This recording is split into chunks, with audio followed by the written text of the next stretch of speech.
How does a royal tiara disappear for 60 years and end up thousands of miles from Britain?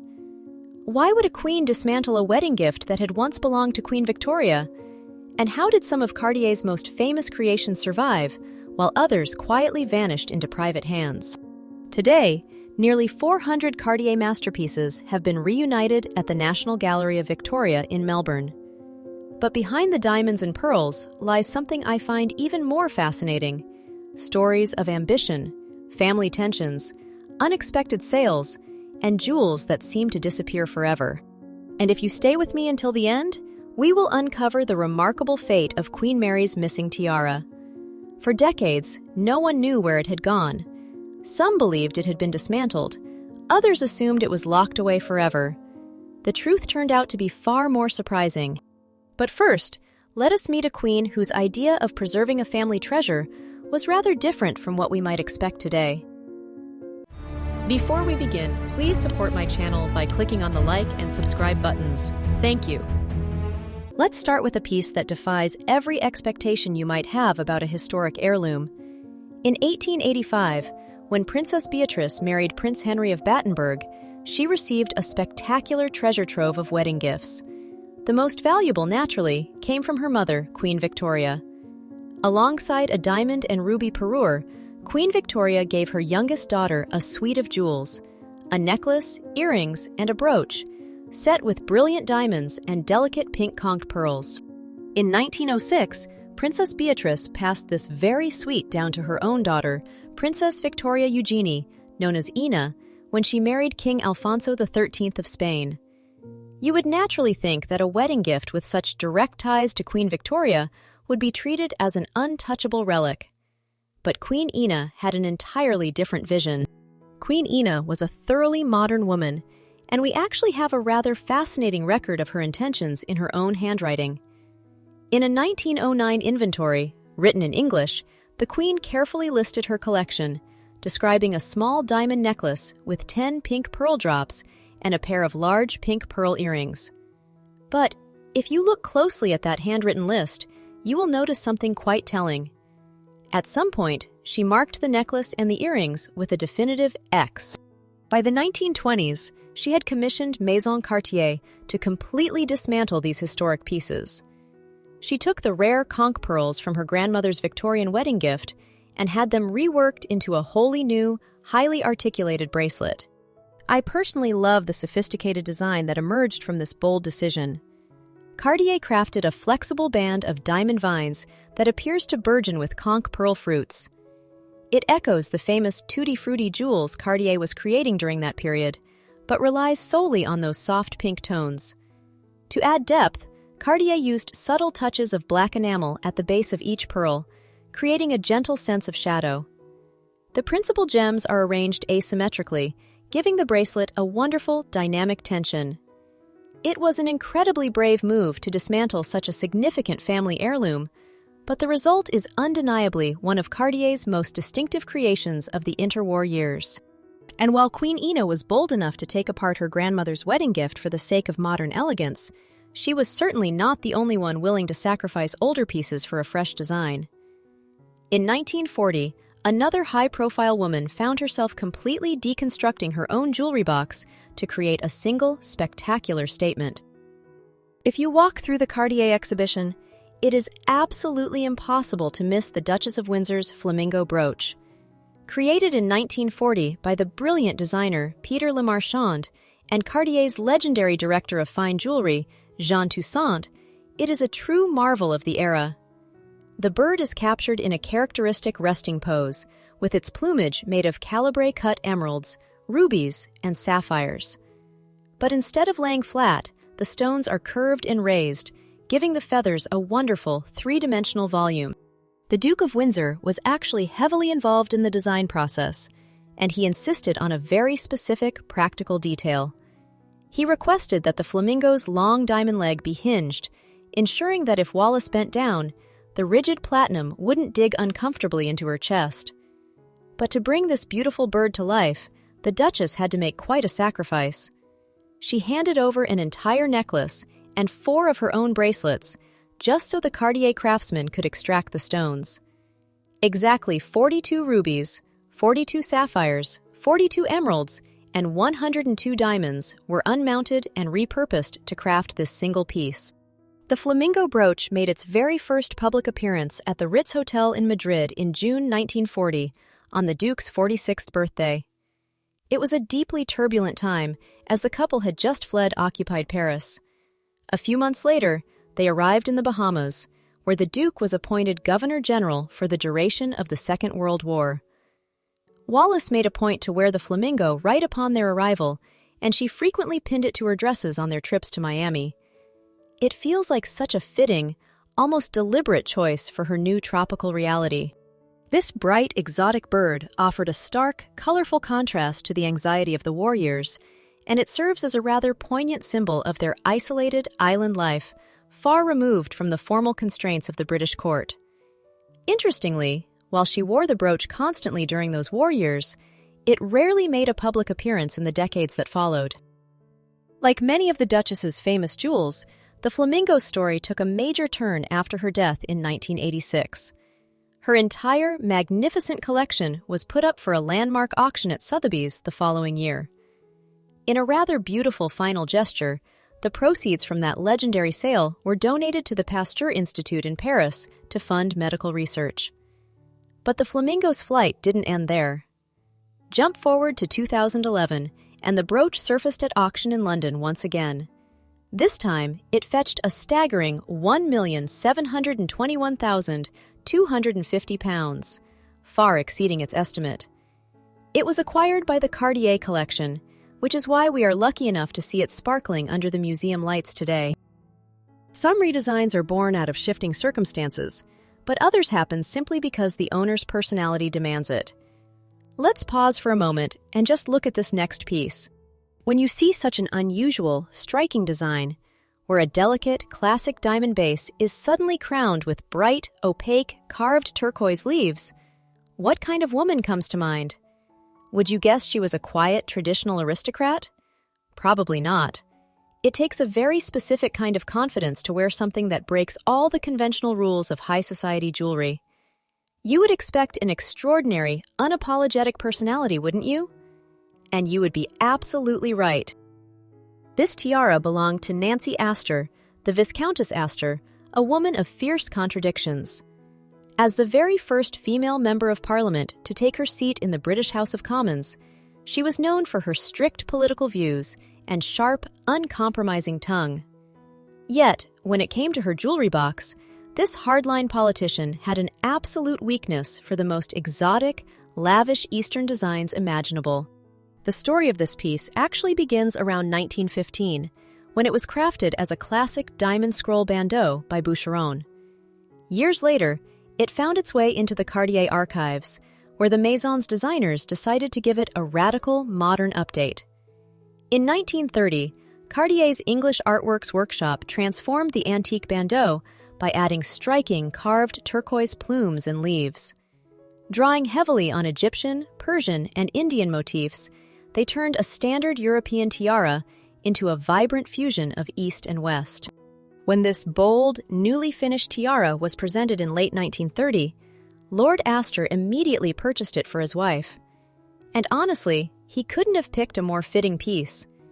It is fascinating how a trailblazing woman operating in the rigid, male-dominated world of British politics was so perfectly matched with one of Cartier's most avant-garde creations.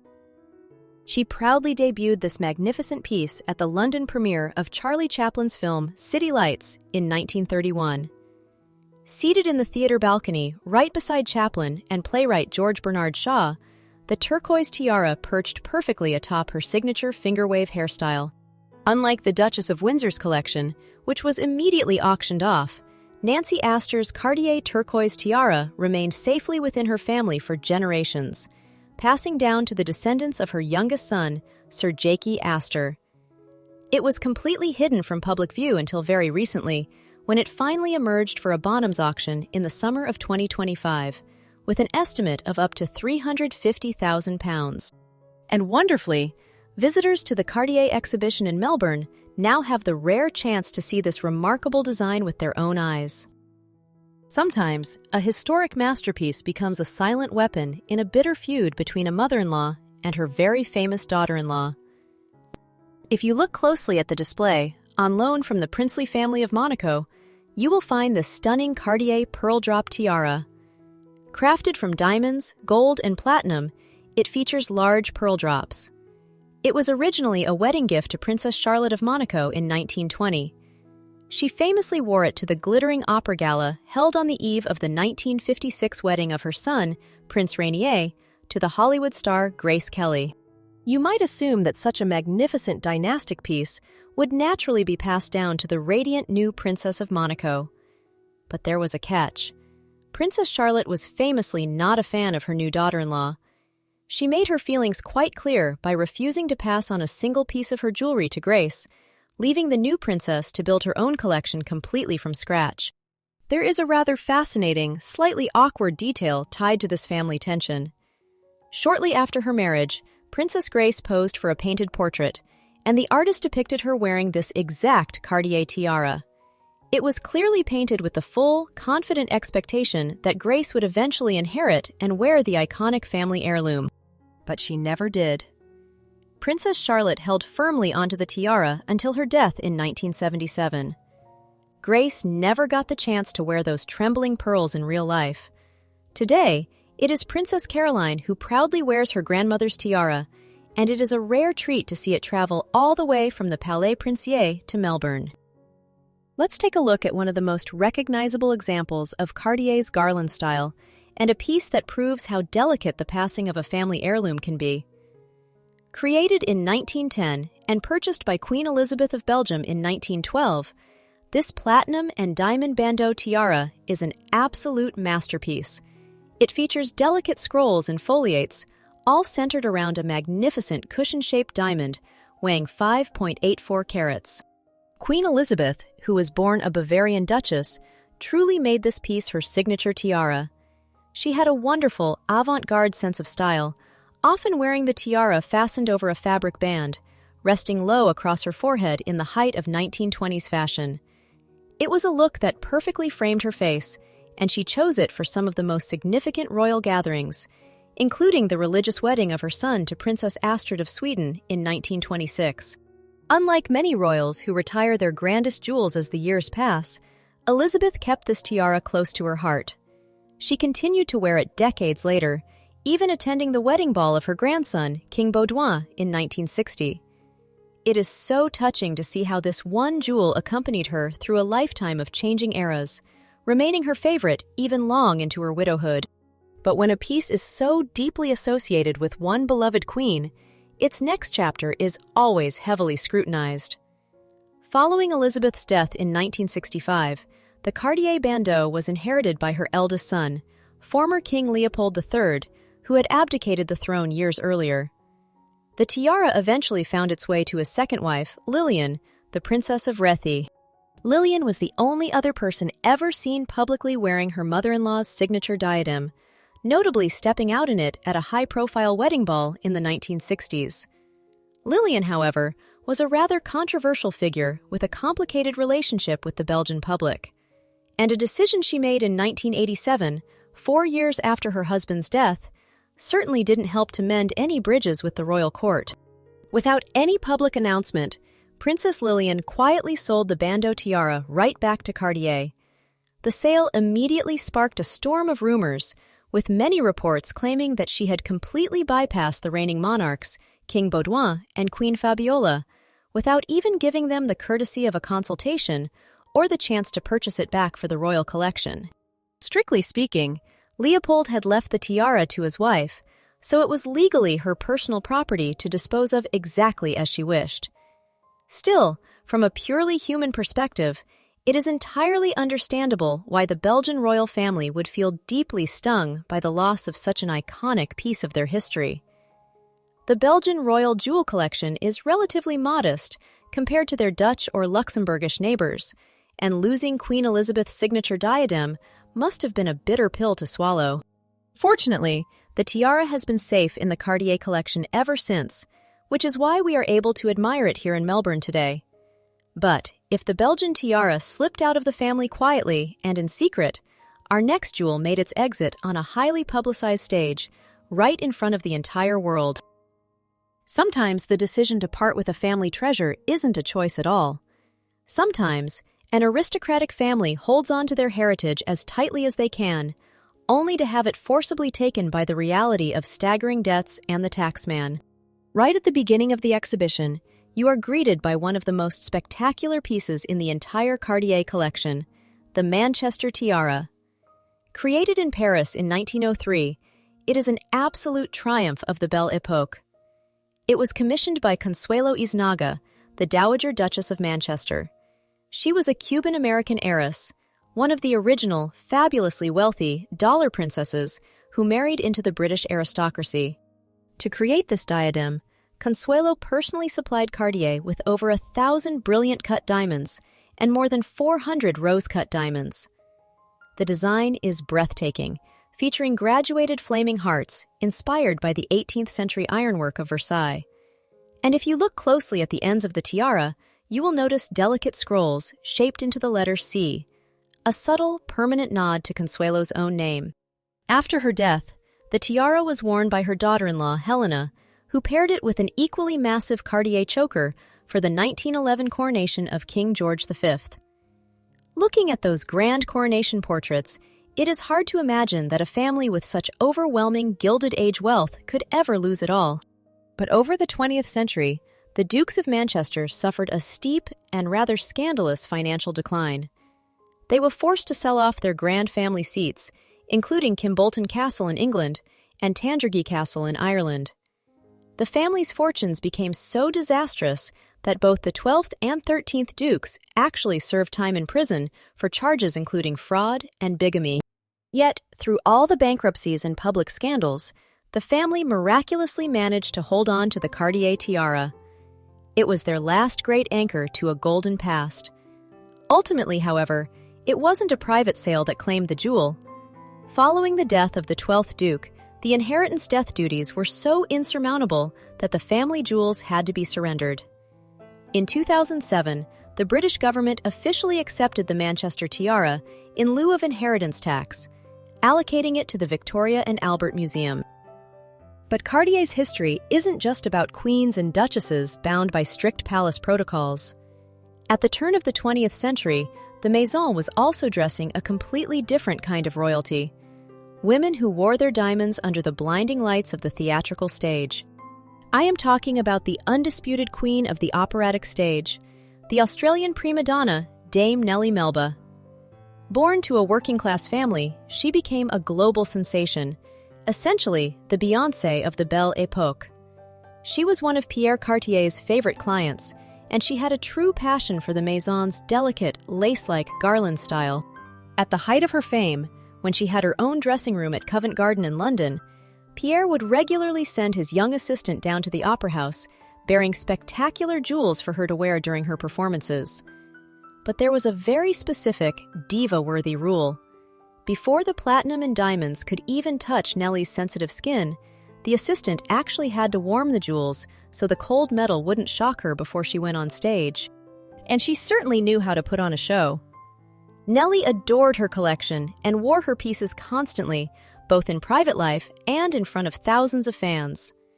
By one historical account, during a daytime performance right here in Melbourne, she stepped onto the stage wearing a Cartier diamond collar, a convertible diamond and turquoise tiara, a massive diamond stomacher with a swaying pendant, and multiple brooches, all at the same time. She covered herself in gems almost like a pincushion, and her audience was absolutely mesmerized. After her passing, she left her magnificent collection to her granddaughter, Pamela Vesti. For decades, these pieces remained safely with her descendants, though eventually some began to slip away into private hands through high-profile auctions, like her breathtaking Belle Époque turquoise and diamond stomacher, which quietly sold at Christie's in Geneva in 2019. But what makes this current exhibition so incredibly special is the homecoming. For the first time, Melba's spectacular custom Cartier creations have been brought back together in Melbourne, the very city she named herself after. Seeing them all sparkling in one place is like witnessing the ultimate triumph of a woman who conquered the world with her voice. If the Belgian bandeau was sold quietly and in secret, our next jewel made its exit from the royal family on a highly publicized global stage. It is a three-dimensional, pave-set diamond rose in full bloom, complete with openwork leaves and a delicate stem set with baguette, single, and circular-cut diamonds. Cartier London created this exquisite brooch in 1938, but it didn't enter Princess Margaret's collection until November 1952. She received it as a presentation gift when she launched the Maori vessel for the Union Steamship Company of New Zealand at the Naval Yard in Walker-on-Tyne. She clearly adored it right away, wearing it just a few days later to welcome the Duchess of Kent back from a royal tour. But if we look back to June 1953, we find the defining moment for this jewel. On the day of her sister's coronation at Westminster Abbey, Princess Margaret pinned this stunning diamond rose directly to the center of her bodice. Paired with the Cartier halo tiara, she looked absolutely magnificent. Throughout the 1950s, the rose became one of Margaret's signature pieces. She wore it everywhere, from the Epsom races to tours of the Caribbean and East Africa. It also featured prominently in the iconic romantic portraits taken by Cecil Beaton to mark her 25th birthday in 1955. It was the perfect accessory for the glamorous, full-skirted fashions she favored during that decade.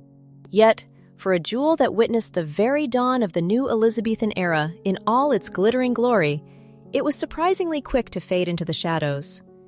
By the late 1950s, as Margaret acquired other brooches, this magnificent piece quietly slipped out of sight. It was safely tucked away in her jewelry box and virtually never seen in public again for the rest of her life. Following Princess Margaret's death in 2002, her children, the second Earl of Snowdon and Lady Sarah Chatto, faced the difficult task of settling her estate. In 2006, they made the practical, though surely difficult, decision to auction a large portion of her jewelry at Christie's to help cover the hefty inheritance taxes. I must admit, there is always a touch of sadness for me when deeply personal, historic pieces leave a royal family. You can't help but feel a slight pang of nostalgia for the end of an era. But at the same time, it is incredibly reassuring to know that the brooch was purchased by the Cartier collection. It is safe, preserved, and now traveling the world for us to admire. That brings us to what is undoubtedly the most intriguing exhibit here in Melbourne. Nestled among the grand diadems is a strikingly elegant, smaller piece known as the diamond lozenge bandeau. It features a lacy, geometric pattern of diamond lozenges set within delicate diamond and pearl motifs, bordered by seed pearls along the base and top row. Thanks to recent research by V&A curators, we now know this piece was created by Cartier in 1909. For decades, royal historians and jewelry lovers have stared at old black and white photographs of this specific bandeau, all racking their brains over one persistent mystery. Where on earth did it disappear to? The story begins with Queen Mary, who originally commissioned the piece. While she was famous for wearing towering crowns for state occasions, she preferred smaller bandeaus for her private evenings out. Initially, she wore this lozenge tiara to the theater and the cinema with a row of upright pearls mounted on top. She actually borrowed these pearls from either the Lover's Knot tiara or the famous Girls of Great Britain and Ireland tiara, which originally had pearls instead of diamonds. After the war, however, she began wearing the bandeau without them, letting the geometric diamond design shine on its own. Just 2 years later, the tiara found a new, much younger owner. In 1948, a freshly 18-year-old Princess Margaret stepped out at the Olympic Stadium in Amsterdam for the inauguration festivities of Queen Juliana of the Netherlands. It was one of her very first official overseas trips, and she was wearing the diamond lozenge bandeau. It seems to have been an 18th birthday gift from her grandmother, and for the next 2 decades, Margaret was its exclusive wearer. She brought it out for state visits and banquets well into the 1960s. And then, the trail went completely cold. For decades, the tiara simply vanished from public view. I always held out hope that this beautiful Cartier piece was resting safely deep inside the British royal vaults, just waiting for its next moment, or perhaps that it had been quietly inherited by Margaret's children. That was until sharp-eyed royal jewelry experts suddenly spotted the tiara in a completely different part of the world. Judging by its unexpected journey, it seems that Princess Margaret quietly sold the bandeau at some point. And this wouldn't be entirely out of character. She had actually done the exact same thing before, discreetly selling Queen Mary's amethyst tiara in the late 1970s or early 1980s without any public notice. So, how did this British royal heirloom end up on another continent? To find out what actually happened to this missing royal treasure, we have to travel far away from the cool gray skies of London. The story picks up in 1988 in New York City. Princess Chulaborn of Thailand happened to be looking at pieces for sale when a specific diamond bandeau caught her eye. She immediately reached out to the then Crown Princess Aziza of the Malaysian state of Pahang and advised her to buy it. The tiara was promptly shipped off to Malaysia, where it quietly began a completely new chapter. Queen Aziza wore the bandeau for numerous ceremonies and for her official portraits. As the years passed, she lovingly shared it with her daughters. For decades, it was deeply cherished by the Pahang royal family, while royal jewelry lovers patiently awaited the tiara's return to the British royal vaults or resigned themselves to the possibility of a quiet sale. What no one realized was that the tiara was hiding in plain sight the entire time. The puzzle pieces started coming together in late 2024 during a royal wedding in Pahang. When images of the bride wearing this geometric diamond bandeau circulated, Saad Salman, the author of the Royal Watcher blog, immediately recognized the distinctive lozenge pattern. He reached out to Queen Aziza, and after carefully comparing the physical tiara with archival photographs of Queen Mary and Princess Margaret, the visual match was absolutely undeniable. But here is where the story gets really fascinating. Despite this incredible visual evidence, researchers have yet to find the irrefutable documentary proof in the palace archives to confirm they are 100% the same physical tiara. Because of these missing records, the jewel is officially displayed in Melbourne, simply as the collection of Queen Aziza of Pahang. Still, Queen Aziza graciously loaned the piece to the exhibition, allowing us all to marvel at a stunning jewel that beautifully bridges the legacies of British royalty and the Malaysian court, while keeping just a little bit of its mystery alive. When you walk through the galleries in Melbourne, the sheer brilliance of these diamonds is undeniably breathtaking. But I think the real magic happens when you look past the carats and the commercial value. As we've seen today, jewelry is such a vital part of our social history and visual culture. It has always been the ultimate tool for personal expression, whether it was for a grand coronation, a joyful wedding, or navigating a new life in exile. These masterpieces aren't just cold, valuable objects. Their stories are incredibly multifaceted, complicated, and often profoundly moving. They are living records of human choices and shifting eras that eventually find their way back into the light. I am so curious, have any of you had the chance to visit this Cartier exhibition in Melbourne yet? Or perhaps you are planning to go?